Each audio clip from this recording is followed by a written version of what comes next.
گرم شدن باد و هوا هنگام سال خوانش باعث روح آوردن نورسان جوانان به هوابازی می‌گردد، ولی آبازی هم قاعده و قانون‌های خود را دارد. از این خاطر از طرف کارمندان ریاست کمیته حالت‌های فوق‌العاده و مدافع گردشدانی ولایت مختار کوهستان بدخشان لوای مخصوص را در نزد حوض شناوری دهی به درد جماعت سوچیان ناحیه شانان نصب نمودند و با ساکنان کارهای فهماندهی را برگزار نمودند. یکی از مسائل اساسی که این روزها اهالی را به تشویش آورده است این غرق شوی نورسان، کودکان و جوانان در کول و دریاها، آبانبارها و انشاءات‌های آبی می باشد.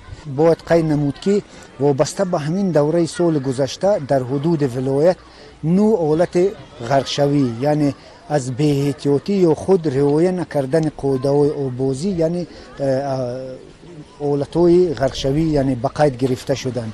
وابسته به این مسئله از طرف ریاست کمیته حالت‌های فوق‌العاده و مدافع گردشدانی در ولایت مختار کوهستان بدخشان نقشه چاره‌بینی تهیه نموده. جهت اجرای نقشه چاره‌بینی او اوضاع آببازی با راهبران امان اوضاع یعنی سندهای دخلدار ترتیب داده میشن. در حوض شناوری باغ فراغتی شهر خاروق نیز از طرف کارمندان ریاست کمیته حالت‌های فوق‌العاده و مدافع گردشدانی ولایت مختار کوهستان بدخشان لوحه بخطری در خواب نصب گردیده با طالب علمان کارهای فهماندهی برای مانده شده تاکید کرده شد که به نظارت باید به باغ نهایند و به شناوری مشغول نشوند. نوابسته از این بعضی از جوانان نورسان حتی به هوابازی در موضع‌های خطرزا مشغول می‌گردند. هوا دادن از پول ماشین گذر خیلی خطرناک بوده می‌تواند عاقبت‌های علم‌آور را به بار آورد. کارمندان کمیته حالت‌های فوق‌العاده اطراف این موضوع نیز صحبت نمودند. باغ فرنگی فراغتی شهر خاروق یک از مکان‌های استراحتی شهر به حساب می‌رود و هر روز هزارها ساکنان ولایت با فرزندان خود در باغ استراحت می‌کنند و به شناوری مشغول می‌گردند. شرط و ضرور است که هنگام شناوری در حوض فرزندان خود را دائم و تحت نظارت گیرند. تمام یعنی ساکنان ولایت مختار کوهستان بدخشان احترامانه خواهش می‌نماییم که یعنی در موسم آببازی تمام طلبات و تمام قاعده‌های بی خطری از آببازی باید رعایت کرده شوند. یعنی بی ضروریت از تمام والدین من خواهش می‌کنم که بی نظارت کودکان چون تعطیل تابستان فرا رسید و یعنی کودکان رو با اوضاع آببازی بی نظارت یعنی نمانند و چون ما دیده استانیم الکه کودکان در باغ استراحتی شهر خاروق یعنی به آببازی مشغولند و ما دیده استانیم بعضی از کودکان به نظارت والدین و به نظارت راهبریت مؤسسه‌های تعلیمی یعنی در باغ استراحتی قرار دارند و با تکرارا احترامانه خواهش میکنم مخصوصا از راهبریت مؤسسه‌های تحصیلات همگانی شهر نوعه و ولایت که یعنی طلبگان رو به نظارت نمانند و مسئله آببازی رو یعنی زیر نظارت قطعی قرار دهند. در صورت توجه نمودن به تاکیدهای کارمندان ریاست کمیته حالت‌های فوق‌العاده و مدافع گردشدانی ولایت رعایت نمودن قاعده‌های آببازی به شناوری مشغول شدن در جای‌های معین گردیده احتمالیت سر زدن حادثه‌های ناخوش از بین می‌رود. соли сеюм аст ки озмуни ҷумҳуриявии фуруғи субидонои китоб аст дар қаламрави мамлакат баргузор гардида сола-сол теъдоди иштирокдорон зиёд шуда истодааст. дар озмуни имсола дар ноҳияи рӯшон 300 нафар номнавис карда шуда аз миёни онҳо 166 нафар ба даври ноҳиявӣ рохат гирифтанд. ман орёнури султоншоҳ иштирокчии даври чоруми озмуни ҷумҳуриявии фуруғи субҳи доноӣ дар соли 2020 будам ва имсол низ дар ин озмуни ҷумҳуриявӣ иштирок менамоям. من باوری دارم که این آزمون یعنی آزمون ناحیوی خیلی شفاف گذشته بهترین خوانندگان به دور ولایتی راحت خواهند یافت. من امیدوار هستم که این آزمون خیلی خوب و شفاف میگذرد و تمام خوانندگانی که بسیار مهنت کشیدند و زحمت شبانه روزی انجام دادند حتما آنها به دور ولایتی راحت مییابند. در آغاز آزمون رئیس ناحیه روشن فرخ دادخدایف اشتراکداران را برای پیروزی در دور قبلی شادباش گفته برای شرکت برار در آزمون ناحیوی توفیق تمنا نمود. سپس معاون رئیس کمیته اجرایی حزب خلقی دموکراتیک تاجیکستان در ولایت مختار کوهستان بدخشان زنیده رجبova که وظیفه معاون رئیس احکامان در ولایت را به عهده دارد بار دیگر راجع به آزمون جمهوری فروغ سوبیدانوی کتاب است ابراز نظر کرده ذکر داشت که اگر در سال 2019 از ولایت 13 نفر در آزمون جمهوری شرکت ورزیده باشند سال روان این تعداد 100 نفر را در بر میگیرد.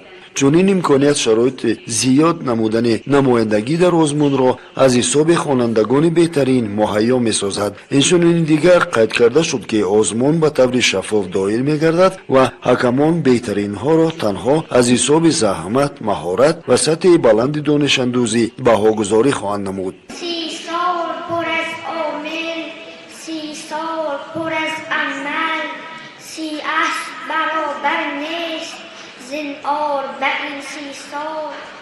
سی سال تأمل بود، 30 سال تجمل بود، 30 سال نبود آشوب، 30 سال نبود جنجال.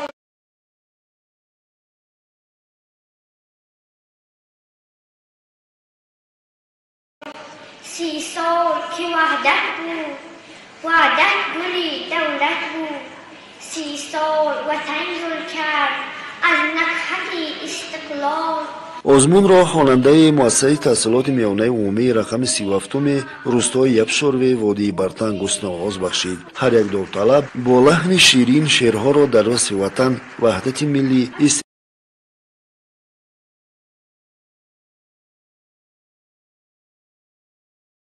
истиқлолият қироат намуда ба саволҳои зиёди ҳакамон посух мегардонданд. лозим ба зикр аст ки нахустин шуда хонандагони муассисаи чунин як толори бо ҳашамат ва дар ҳузури ҳакамону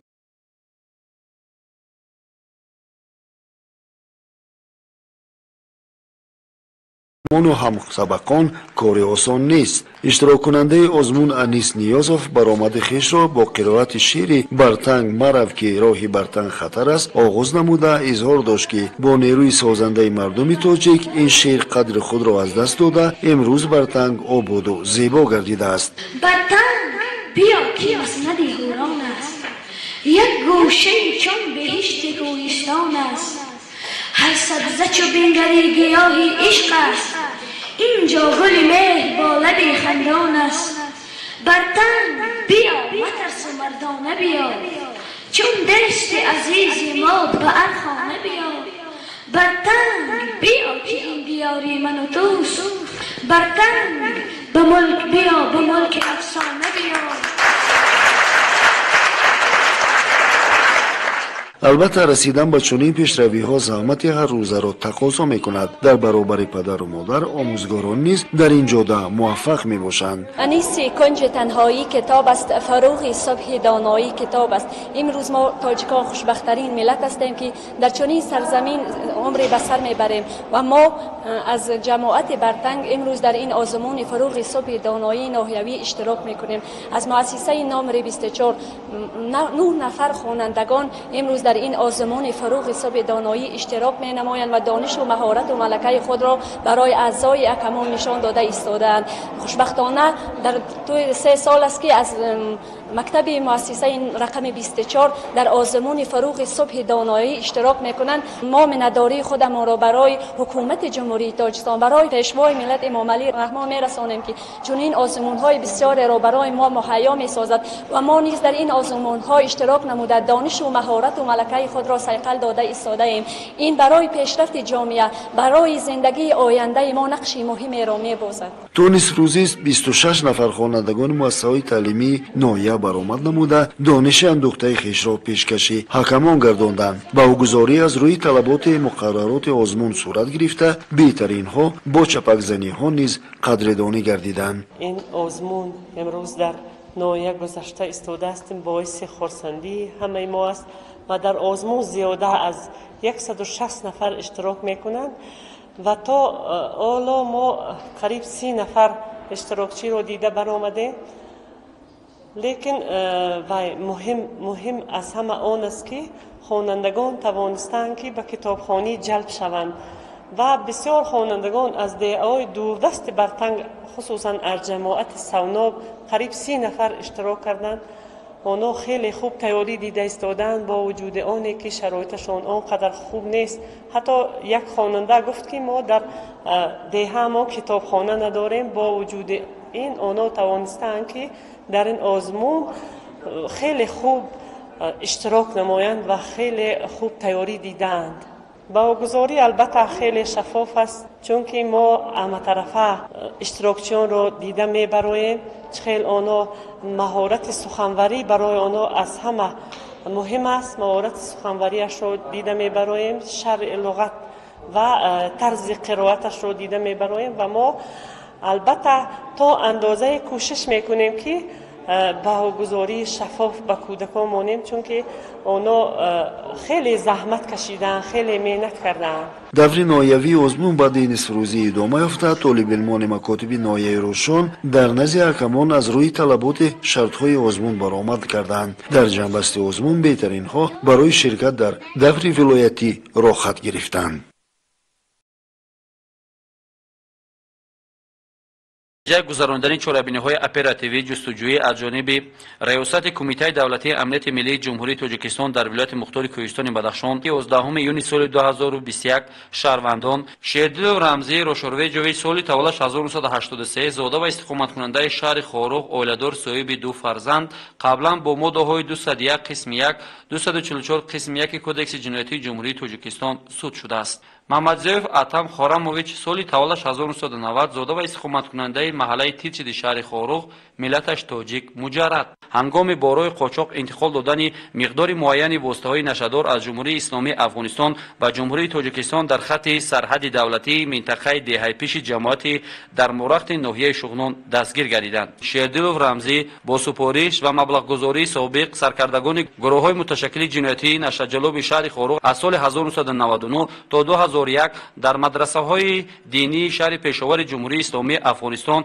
و شهر کابل جمهوری اسلامی افغانستان تعلیمات غیرقانونی دینی گرفته است. در رفت برای ماندن حرکت‌های تفتیشاتی معلوم گردید که جنایت مذکور در اساس مسئله پیشکی از جانب شهروندان جمهوری تاجیکستان شیردلو رمزی روشرویجویچ محمدزیو اتم خورمویچ با شهروند جمهوری اسلامی افغانستان شووالی ولد یوسف تخمینا 27 ساله ساکن ولایت بدخشان جمهوری اسلامی افغانستان صادر شده است. ضمن عملیات اپراتیوی از جانب کارمندان ریاست کمیته دولتی امنیت ملی جمهوری تاجیکستان در ولایت مختار کوهستان بدخشان مقدار زیاد مواد مخدر نو اکستازی دریافت و مصادره کرده شد. طی 5 سال است که من از شهروند افغانستان مواد مخدر را دسترس می نمایم. 11 یونیو سال جاری من با رفیقم شیردل رمزی با شوالی مسئله کرده که با مقدار $100 با ما مواد مخدر را پرتاید و ما پول را به طرف او می پرتاییم.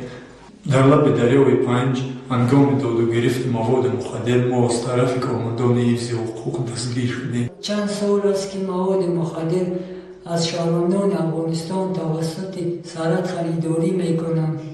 در لب دریای 5 هنگام داد گرفت مواد مخدر را ما را کارمندان حفظ حقوق دستگیر کردند. در اساس موادهای به رسمیت درآورده شده نسبت شیردلو رمزی روشرویجویچ و محمدزیو اتم خورمویچ با ماده‌های 201 قسم 3 و 289 قسم 3 کدکس جنایتی جمهوری تاجیکستان پرونده جنایتی آغاز کرده شده تفتیشات ادامه دارد. ورزش یک سمت سالمگردانی و تربیت کننده اهل جامعه می باشد و ورزش قادر است روحاً و جسماً انسانها را قوی نموده به آنها اصالت ببخشد. قید نمود امرخان رحیموف سردار شرکت برقی ولایت مختار کوهستان بدخشان پامیر انرژی نام برده افزود که شرکت برقی ولایت در برابر فعالیت همه‌روزه در سمت تامین نمودن اهالی با نیروی برق خوش صفت همچنین در دایره برنامه اجتماعی خود چاره‌بینی‌های مختلف را راه‌اندازی می‌نماید که دستگیری ساحه ورزش از زمره آنهاست. این است که در عرفه روز جشن والامقام ملت 24مین سالگرد وحدت بزرگ ملی شرکت برقی ولایت پامیر انرژی یک زمره دوستداران ورزشگران جوان را هوسمند کرده قدردانی نمود که این بار دیگر بازگو از توجه خاصه کارمندان شرکت به این ساحه تنومند کننده جامعه می باشد. من از نمود بدمینتون جای اول را اشغال نمودم. من منتداری خودم را به معلمم می رسانم. من بسیار خوشحالم که جای اول را اشغال نمودم. ما یک هفته در ولایت سوخت بودیم.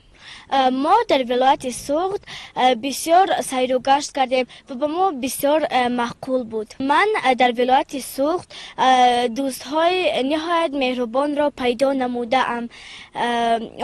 آنها هم با ما در یک حجره زندگی کردند. بعد امین چاره‌بینی ما هنوز هم با همدیگر گفتگو میکنیم. امرخان رحیموف سردور شرکت برقی ولایت مختار کوهستان بدخشان گفت که دستگیری ورزشکاران و ساحه ورزش این تصمیم یک روزه و یک دفعینه شرکت برقی ولایت نبوده بلکه پیوسته راه اندازی می‌گردد و جانبداری ورزشکاران جوان این اجبار ما است، زیرا هر یک ورزشکار بیانگر حیات سالم میباشد. من در مسابقه بدمینتون اشتراک کردم و در آنجا سزاوار جای اول گشتم. من منتداری خود را به معلمم نیتخان خوجایف بیان میکنم که با ما تیاری کرد. من اولین بار در مسابقه نمودی بدمینتون اشتراک کرده سزاوار جای سوم شدم. من منتداری خود را به معلمم اسمت بیگفت نیکروز میرسانم که چنین مهنت با ما کرده بود. باید گفت که این ورزشکاران جوان از نمود بازی بدمینتون در ولایت سوخت در مسابقه سطح جمهوری اشتراک نموده 3 نفر سزاوار جای یکم، 3 نفر دیگر سزاوار جای دوم و 6 نفر سزاوار جای سوم گردیدند.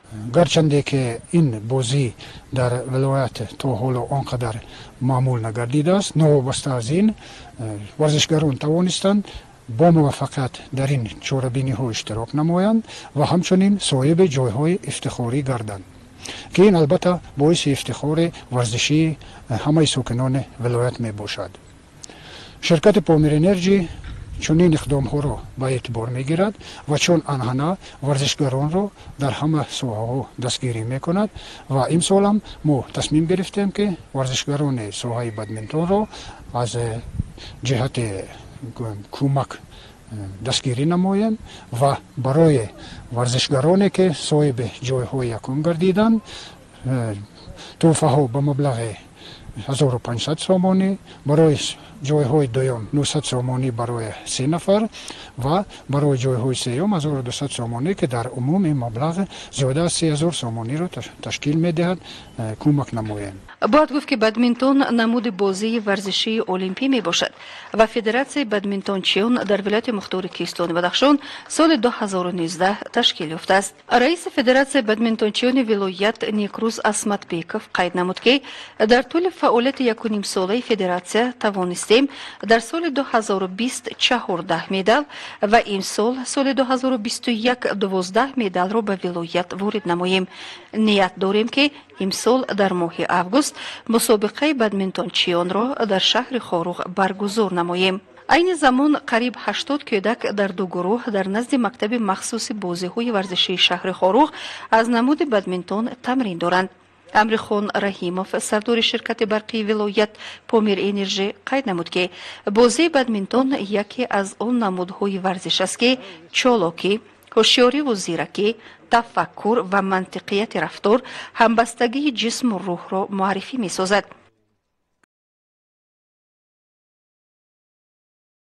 تحصیلات ایلاوگی ولایت در بالا بردن دانش عمومی خوانندگان، آموزش زبان‌های گوناگون بین المللی، علم‌های طبیعت‌شناسی و اختراع‌کاری سهمی ارزشمند می‌گذارد. شاگردان این مرکز پیوسته در آزمون‌های شهری و ناحیوی، ولایتی و جمهوری شرکت نموده، صاحب مقام‌های افتخاری می‌گردند. معاون سردار مرکز مذکور اوید به کارهای متدی حسنی النظر و اعضایان محفل زبان‌های روسی و انگلیسی را به خاطر صاحب شدن به شهادتنامه خط تبریک نموده اظهار داشت که در شرایط فعلی آموزش این زبان‌ها برای هر یک خواننده مهم است. هر دانشگاه و دانشکده‌ای که شما پس از ختم مؤسسه تحصیلات میانه انتخاب میکنید، خواه طبیب و آموزگار یا مهندس و محاسب، دانستن زبان‌های انگلیسی و روسی برای شما شرط است. به خصوص آنهایی که در آینده نیت تحصیل در دانشگاه‌های خارج از کشور داشته باشند. این شهادتنامه از ختم مرحله اول آموزش زبان‌ها شهادت می‌دهد. در پیش شما را مرحله نو آموزش انتظار است. امیدوارم که تحصیل خود را در رشته زبان آموزی ادامه خواهید داد. معاون سردار مرکز تحصیلات ایلاوگی ولایت از آموزگاران محفل‌های زبان آموزی خواهش کرد که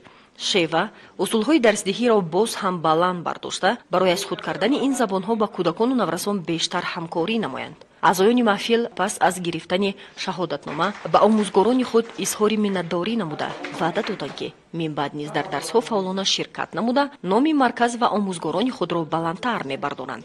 به گفته مسئولین این مرکز سالی روز 100 نفر از شاگردان محفل‌های آموزش زبان‌های فارسی، روسی و انگلیسی، کشورشناسی، علم‌های دقیق و ریاضی صاحب شهادتنامه گشتند.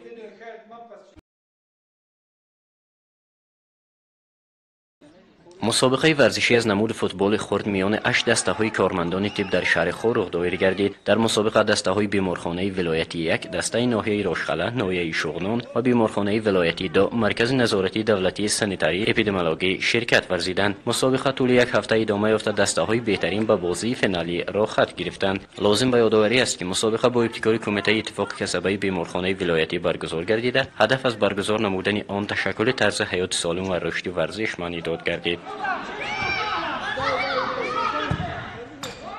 مقصد از گذراندن این گونه چوره‌بینی‌ها پیش از همه این تطبیق نمودن استراتژی سالمی اهالی در جمهوری تاجیکستان می باشد و تربیت سالمی اهالی در بین عامه می باشد و این چنین باید نه اینکه در مؤسسه‌های نه اینکه در سوحه تندرستی بلکه در همه سوحه‌ها این گونه چوره‌بینی‌ها در ریس‌های کسبیشان یا اینکه در روزهای عید این گونه چوره‌بینی‌های ورزشی گذرانده شوند که یکی از مقصدهای اساسی گذراندن این چوره‌بینی‌ها این تشویق و ترغیب و این چنین تشکل دادن طرز حیات سالم در بین آدمان و مخصوصا در بین جوانان می باشد. اشتراکداران اظهار قناعتمندی از آن می نمایند که در برابر فعالیت هر روزه‌شان در چنین مسابقه ها شرکت می ورزند و مهارت خویش را باز هم تقویت بخشند. کارمندان سوای تندرستی نوعی راشقله برای برگزاری چنین چوره‌بینی ورزشی بین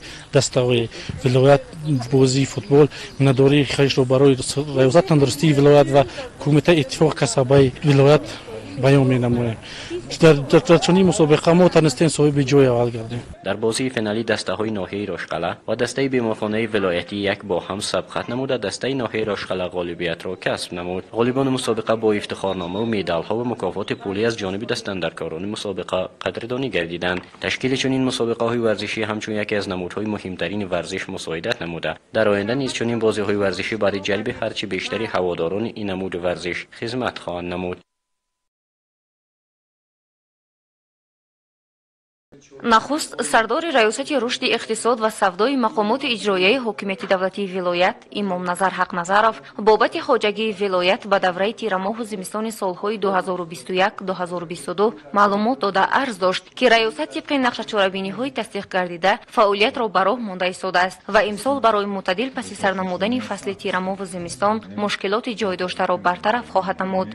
در جریان ستاد نمایندگان ساحه‌های در ولایت عمل کننده بابت این مسئله نقشه‌ها را پیشنهاد نموده درباره پروبلم‌های جای داشته در سال سپری گزارش دادند. مسئله اساسی این نارساگی برق دانسته شده سال گذشته بر اثر نرسیدن آب در ولایت حدود 11 مگاوات ساعت قوه برق استحصال نشد که باعث جاری گردیدن ریجه در شهر و نواحی گردید. نماینده شرکت برقی پامیر انرژی عرض داشت که امسال برای معتدل نگاه داشتن قوه برق و تامین نمودن اهالی ولایت با روشنی و گرمی شرکت تندر اعلان نموده مقدار معین گرمکنک‌های کم مصرف را دسترس خواهد نمود که این برای ذخیره نمودن قوه برق زمینه خوبی خواهد گذاشت. موضوع تأمین ساحه‌های تندرستی، معارف و فرهنگ با مواد سوزشواری و انگشت نیز مورد تحلیل قرار داده شده. بابت بهتر به راه ماندن سطح آمادگی پیشنهادات مشخص به میان آورده شد. پیشنهاد گردید که برای مبلغ گذاری ساحه‌ها خوب میشد اگر این سمت‌ها در سطح ناحیه‌ها متمرکز کرده شوند و وصل گرمکنک‌های کم مصرف در مؤسسه‌های ساحه‌های مذکور برای از قرضداری برق رهانیدن سمت‌ها مساعدت خوبی می‌نماید. در جریان ستاد اینچنین تأمین و ذخیره زراعت‌های کشاورزی برای مسکونان ولایت مختار کوهستان بدخشان در فصل‌های تیر ماه و زمستان سال‌های 2021-2022 مورد تحلیل و بررسی قرار داده شده. ذکر شد که مشکلات در این سمت سال گذشته در شهر خاروق و ناحیه دوردست مرغاب به مشاهده رسید. در برابر این ذخیره خوراک چاروا نیز نارساگی داشته. در دوره تیر ماه و زمستان سال سپری شده نارساگی غذا باعث تلفات زیادی چاروا گردید. از این رو برای برطرف نمودن کمبودی‌های جای داشته ذخیره بیشتری زراعت‌های کشاورزی باید نقشه‌بندی کرده شوند. дар фарҷом муовини раиси вилояти мухтори кӯҳистони бадахшон умедҷон носирзода барои ҳаллу фасли мушкилоти ҷойдошта ба роҳбарони сохторҳо супоришҳои мушаххас доданд. дар маҷлисгоҳи мақомоти иҷроияи ҳокимияти давлатии ноҳияи шуғнон бо иштироки вакилони маҷлиси вакилони халқи ноҳия ва дигар кормандони касбу кор иҷлосияи шашуми даъвати шашуми маҷлиси вакилони халқи ноҳия бо садо додани суруди миллӣ ба кори худ оғоз кард. аз рӯи масъалаи якуми рӯзномаи иҷлосия оиди рафти иҷрои қарори раиси ноҳияи шуғнон аз 9 декабри соли 2020, қарори раиси вилояти мухтори кӯҳистони бадахшон аз 19 ноябри соли 2020 ва қарори ҳукумати ҷумҳурии тоҷикистон дар бораи стратегияи миллии рушди маорифи ҷумҳурии тоҷикистон барои давраи то соли 2030 мудири шуъбаи маорифи ноҳия Мавлуда Бойназарзода ахборот дод. қайд гардид ки шуъбаи маорифи ноҳияи шуғнон бо мақсади дар амал иҷро намудани стратегияи миллии рушди маорифи ҷумҳурии тоҷикистон то солҳои 2030 нақша чорабиниҳоро тартиб дода дастраси муассисаҳои таҳсилоти умумии ноҳия гардонда таҳти назорати доимӣ қарор додааст. манбаъ мақсади асосии стратегияи миллии рушди маориф фароҳам овардани шароит барои таъмини хизматрасонии амалию самарабахши маориф ва дастрас будани таҳсилоти дахлидори босифат барои амагон унвон намуд. гуфта шуд ки манбаи рушди босуботи иқтисодию иҷтимоии соҳаи маориф буда имрӯз ба ин самт таваҷҷӯҳи ҳукумати кишвар беандоза зиёд мебошад. ин аст ки бо назардошти инкишофи барвақтии кӯдакони синни то мактабӣ дар назди муассисаҳои таълимии ноҳия 55 адад марказҳои инкишофи барвақтии кӯдакони синни то мактабӣ бо фарогирии 1270 нафар кӯдак кору фаъолият доранд. инчунин 56 адад муассисаҳои таҳсилоти умумӣ бо фарогирии 6202 нафар хонанда фаъолияти пурсамар доранд. мудири шуъбаи маорифи ноҳия роҷеъ ба дастрасӣ ба китоби хониш, таъмини синфхонаҳо бо компютер, вазъи моддию техникии муассисаҳо, фаъолияти марказҳои дарёфт ва рушди истеъдодҳо, марказҳои технологияи иттилоотӣ ва коммуникатсионӣ, иштироки хонандагон дар озмунҳои ҷумҳуриявӣ ва мавҷудияти толору майдончаҳои варзишӣ дар назди муассисаҳо табодули назар намуда фаъолияти онҳоро самарабахш арзёбӣ кард. афзуд ки маҳз натиҷаи пурсамари муассисаҳо буд ки имсол 15 нафар хонандагони макотиби ноҳия бо медали тилло, нуқра ва беринҷӣ ба вилоят баргаштанд. ҳамзамон вобаста ба норасогиву камбудиҳо ибрози назар гардида гуфта шуд ки яке аз масъалаҳои авталаб оиди маблағгузории сарикасии муассисаҳои таълимӣ мебошад. гарчанде ки муассисаҳои таълимии ноҳия мустақилияти молиявӣ дошта бошанд ҳам эҳтиёҷоти худро қонеъ кардан наметавонанд. ин раванд ба кам будани шумораи хонандагони муассисаҳои таълимӣ ки боиси маблағи кофӣ надоштанашон мегардад рабт дода шуд. раиси ноҳияи шуғнон ҷумъазода ҷумъа шофақир дар самти бозам беҳбудӣ ёфтани вазъи муассисаҳо, таълиму тадриси омӯзгорон ва бо базаи моддиву техникӣ муҷаҳҳаз намудани муассисаҳои таълимӣ тамоми сохторҳоро муваззаф намуд то бо шеъбаи маориф ҳамкории муштаракро ба роҳ гузорад, чунки маориф пояи рушду номёи имрӯзу фардои ҷомеа ва миллат мебошад.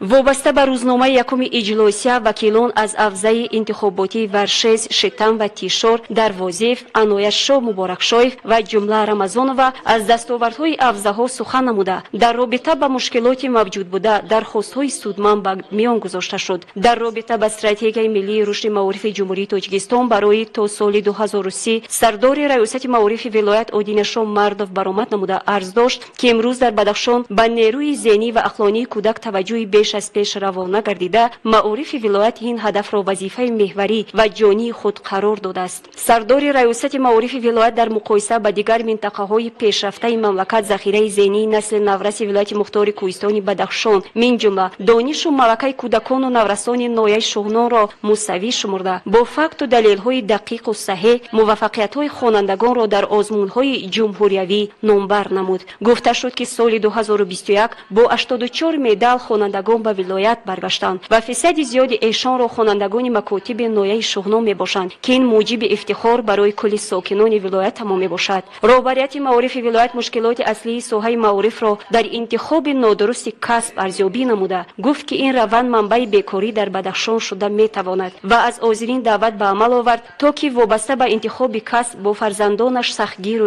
ҷиддӣ бошанд. аз рӯи масъалаи сеюм баромади комиссияи интихоботии Барчит Гулғунча Саид Арабзода 14 اوید مقامات محلی حکومت دولتی نوحیه و بند 11 ترتیب نامگذاری دیگر کردن نام کارخانه‌های دولتی، ایستگاه آهن، فرودگاه‌ها، تشکیلات و مؤسسه‌ها، اینچنین ابیکت‌های فیزیکی و جغرافی که با قرار حکومت جمهوری تاجیکستان از 31 اکتبر سال 2009 تحت رقم 609 تصدیق شده است شنیده شد. در رابطه با مسئله چهارم روزنامه اجلاسیه مجلس وکیلان خلق نوحه شغنان برآمد سرمتخصص شعبه تشکیلی و کار با کادرهای دستگاه رئیس نوحه مقیم نفسبکوف به سهم اشتراکداران رسانده شد. رئیس نوحه شغنان در سمت بعضی کمبودی‌های الطلب به کل مسئولان ساختارها دستورهای الطلب داد. معاون رئیس ولایت نظیره امیربگزاده در فراورد اجلاسیه کل ساکنان سربلند را با فرارسی 24مین سالگرد وحدت کامل سرتاسری شادباش گفته از مسئله های بررسی گردیده مجلس وکیلان خلق نوحه اظهار قناعتمندی بیان نمود. همزمان خاطرنشان از قبول استراتژی ملی رشد معارف جمهوری تاجیکستان تا سال 2030 نموده معارفچیان را وادار ساخته در پرتو استراتژی عمل کننده کار و فعالیت نمایند. ذکر داشت که با سعی و تلاش‌های ارزنده اساسگذار صلح و وحدت ملی پیشوای ملت پرزیدنت مملکت محترم امامعلی رحمان 2-3 سال آخر آزمون‌های زیادی در زمینه معارف و علم کشور روی کار آورده شدند و به ذخیره انسانی نسل آذره و من بعد تکانی جدید بخشیدند که این بار دیگر اریک ما و شما را به علم آموزی دعوت می‌نماید. اینچنین در دایره کنسپسی‌های و سناریوهای مرتب گردیده مقامات اجرایی محلی حکومت دولتی ولایت اوید سزاوار استقبال گرفتن از جشن 30مین سالگرد استقلالیت دولتی جمهوری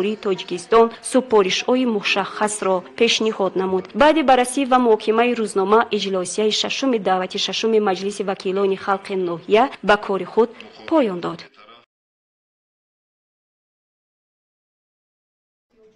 در جلسه نظارتی نزد رئیس شهر خاروخ میرزانبات علیشیر خدابردی مسئله های جریان اجرای قرارها، پروتکل های حکومت جمهوری تاجیکستان، دستور سپارش های سرور دولت، قرار سپارش های رئیس ولایت، رئیس شهر خاروخ، اینچنین تهیه پرونده زمینسازی و دادن شهادتنامه به قیدگیری، ترتیب دادن شناسنامه تکنیکی برای خانه‌های استقامتی و غیر استقامتی، آمادگی ها به جشن والامقام ملت وحدت ملی جمهوری تاجیکستان مورد تحلیل قرار داده شده. اینچنین مسئله تعلیم و تربیت نسل جوان، هماهنگی مکتب، جامعه، والدین، تطبیق قانون جمهوری تاجیکستان درباره مسئولیت پدر و مادر در تعلیم و تربیت فرزند مورد بررسی قرار گرفت. وابسته به مسئله یکم تاکید گردید که شیوه عمومی نظارت و مراجعت شهروندان دستگاه رئیس شهر خاروخ در دایره طلبات دستورالعمل کارگزاری، جریان از جانب مسئولین مقامات اجرایی حکومت دولتی شهر خاروخ و اداره و مؤسسه ها اجرای صفتناک و سریوقتی سپارش های پروتکلی را منتظم تحت نظارت دائمی قرار داده است. جریان اجرای پروتکل مشورت جنبست فعالیت مقامات در 3 ماهه اول سال 2020 تحلیل گردیده قید شد که پروتکل از 13 بند و 21 زیربند عبارت می باشد. طبق طلبات بندهای آن، راهبران کارخانه و اداره های شهر خاروخ سپارش و وظیفه های در پیش آنها گذاشته شده را سر وقت با جدیت تام عملا تطبیق نموده در برگزاری چاره‌بینی ها فعالیت خوب نشان دادند. در شهر خاروخ اوید به تامین نمودن بررسی حجت‌های وارداتی، مراجعت‌های شخصان واقعی و حقوقی در 5 ماه سال 2021 626 عدد عریضه و درخواست شخصان واقعی و حقوقی را مورد تحلیل قرار داده است. در بخش به قیدگیری کارخانه در همین دوره 443 عدد درخواست و عریضه وارد گردیده است که از آنها 67 عدد برای به قیدگیری قطعه‌های زمین، 224 عدد برای به قیدگیری بیناهای استقامتی و غیر استقامتی، 105 عدد برای گرفتن اقتباس از کتاب به قیدگیری، 41 عدد برای گرفتن شرطنامه گرو، 6 عدد برای به قیدگیری قطع محدودیت مال و ملک غیر منقول می باشند. در دوام 5 ماه سال جاری از طرف متخصصان کارخانه دولتی فرعی به قیدگیری مال و ملک غیر منقول در شهر خاروخ 59 عدد پرونده زمینسازی اوید به وابست نمودن قطعه زمین نزد حولگی شهروندان، جدا نمودن قطعه زمین برای барои сохтмони хонаи истиқоматӣ ва барои ҳар гуна иншоот тайёр гардиданд. дар давоми 5 моҳи соли 2021 дар бойгонии корхона 11758 адад ҳуҷҷатҳои шиносномаи техникӣ ва парвандаҳои заминсозии шахсони воқеӣ ва ҳуқуқии арзӣ вуҷуд доранд. аз ҷониби кормандони бахши бойгонии корхона 100% ҳуҷҷатҳои мавҷуд буда сканеркунонӣ карда шуда ба таври электронӣ дар барномаи сабт ворид гардиданд. масъалаи дигари машварат омодагӣ ба ҷашни бузурги ваҳдати миллӣ буд ки вобаста ба он қайд гардид ки ин ҷашн дар таърихи миллати тоҷик дорои ҷойгоҳи махсус буда шаҳодат аз шаҳомати миллат мебошад. танини арҷманди он иҷбори хурду бузурги имрӯзиёни ватан мебошад. таъкид бар он шуд ки вобаста ба тантанаи ин ҷашн дар шаҳри хорух силсила чорабиниҳо баргузор мегарданд ки барои болидахотирии сокинони маркази вилоят равона гардиданд. раиси шаҳри хорух мирзонабуд алишер худобердӣ изҳор дошт ки ҷашни ваҳдати миллӣ номуси миллат бақос ба наслҳои оянда мебошад. вобаста ба таҷлили он аз ҷониби раиси шаҳр супоришҳои иловагӣ баён гардиданд. масъалаи чоруми машварат баррасии пешниҳоди раёсати вазорати корҳои дохила дар вилояти мухтори Кӯҳистони Бадахшон буд ки аз рӯи он сармутахассис ҳуқуқшиноси дастгоҳи раиси шаҳри Хорух Фарид Ниёзмаҳмадов ахборот дода қайд намуд ки тафтиши пешакии парвандаи ҷиноятӣ нисбати ноболиғон Гулиев, Додалиевҳо, Нағзибеков бо аломатҳои моддаи 244 қисми 2 бандҳои А, Б, В, Г Кодекси ҷиноятии ҷумҳурии Тоҷикистон ба итмом расид. раиси шаҳри Хорух Алишер Мирзонабуд Худобердӣ вобаста ба ин ахборот таъкид бар он дошт ки вобаста ба ашхоси номбурда чораҳои зарурӣ андешида шаванд. сарварони муассисаҳои таълимиро таъкид намуд ки ба рафтору кирдор, ахлоқ, донишандозии насли наврас таваҷҷӯҳи ҷиддӣ равона сохта, ҳамкориро бо волидон ва аҳли ҷомеа пурзӯр намоянд. барои решака намудани чунин рафтори ношоиста байни насли наврас зарур аст ки ҳамкории мактаб, ҷомеа, волидайн пурзӯр карда шуда ба корҳои тарбиявӣ таваҷҷӯҳи бештар равона карда шавад. раиси шаҳр бар он таъкид дошт ки ҳар як насли наврас, ҳар як толибилм дар алоҳидагӣ хулқ ва атвори ба худ хосро дорад ва лозим аст ки бо ҳар як насли наврас суҳбатҳои алоҳида доир карда шаванд. зарур аст ки чӣ дар муассисаҳои таълимӣ ва чӣ дар оила аз ҳолати равонии толибилмон сари вақт маълумоти саҳеҳ дастрас карда шавад ки ин маълумот дар тарбияи онҳо метавонад муҳим нақшгузорӣ намояд. раиси шаҳр гуфт барои решака намудани омилҳои манфӣ дар ҷомеа аз байн бурдани костагиҳо дар таълиму тарбия лозим аст ки бештар такя бар фарҳанги миллӣ, чаҳорчӯбаи ахлоқи ҳамидаи инсонӣ намоем. ҳамзамон раиси шаҳр бобати қонуни ҷумҳурии Тоҷикистон дар бораи масъулияти падару модар дар таълиму тарбияи фарзанд, вусъат бахшидани широи волидон дар муассисаҳои таълимӣ, дар рӯҳияи ватандӯстӣ, меҳампарастӣ, тарбия намудани ҷавонон таъкидҳо баён дошт. қайд шуд ки дар рӯҳияи дӯст доштани марзобоми ватан тарбия намудани ҳар як фард бояд ки аз боғчаи кӯдакона оғоз бигардад. дар вуҷуди нозуки кӯдак мебоист меҳру муҳаббатро нисбат ба ватану ватандорӣ зиёд намуд ки бо бузург гардидани тифл ин маншаи меҳру садоқат нисбат ба ватан ва рафтори ҳамидаи инсонӣ низ бузург хоҳад шуд.